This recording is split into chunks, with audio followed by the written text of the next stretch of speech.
తల్లి రుణం నువ్వు తీర్చుకోవడం నీకు సాధ్యం కాదు. ఎందుకనంటే మనం అమ్మ కడుపులోంచి వచ్చినప్పుడు నాభీబంధం తెగిపోతుంది, అంటే బొడ్డు కోసేస్తారు, కానీ హృదయ బంధం మిగిలిపోతుంది. చిట్ట చివరి ఊపిరి వరకు పిల్లల కోసం అమ్మ అంత వెంపర్లాడుతుంది. ఆ పిల్లలంటే అంత ప్రాణం.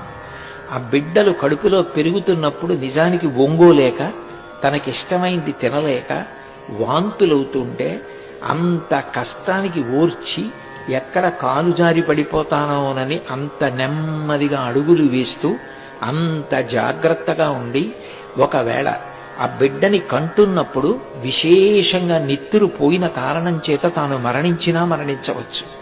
తాను మరణిస్తానని తెలిసినా కూడా తన బిడ్డకి జన్మనివ్వడం కోసం మృత్యువుకి కూడా సిద్ధపడే ఏకైక వ్యక్తి ఈ ప్రపంచంలో ఎవరైనా ఉంటే అమ్మ ఒక్కతే.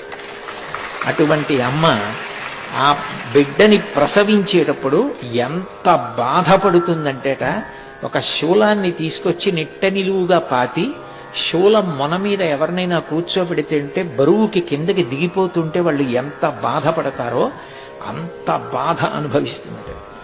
అందుకని ఆస్తాంతావదియం ప్రసూతి సమయే దుర్వార శూలవ్యధ నైరుచ్యం తను శోషణం బలమయీ శయ్యాచ సంవత్సరి.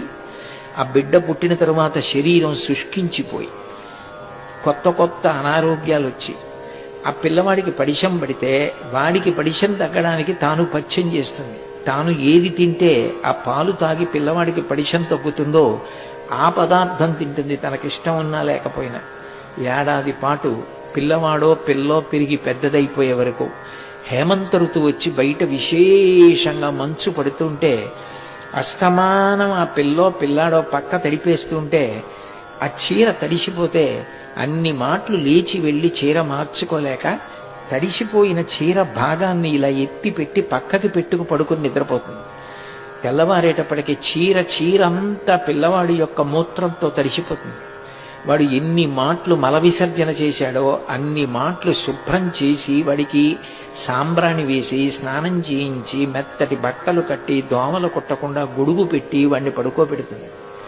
తన బిడ్డ తనకి చందమామ, అంత కష్టపడి పెంచి పెద్ద చేస్తుంది. అటువంటి అమ్మ కన్నా మన యోగాన్ని మన క్షేమాన్ని కోరేవాళ్ళు లోకంలో ఉండరు. అమ్మ తన ప్రాణం పోతున్నా సరే అమ్మ నా ప్రాణం పోతోందని చూసుకోదు, నా బిడ్డలు బాగుండాలి అని కోరుకుంటుందంతే. అంత గొప్ప మనసున్న వ్యక్తి ఎవరైనా ఉంటే ఈ లోకంలో అమ్మ ఒక్కతే.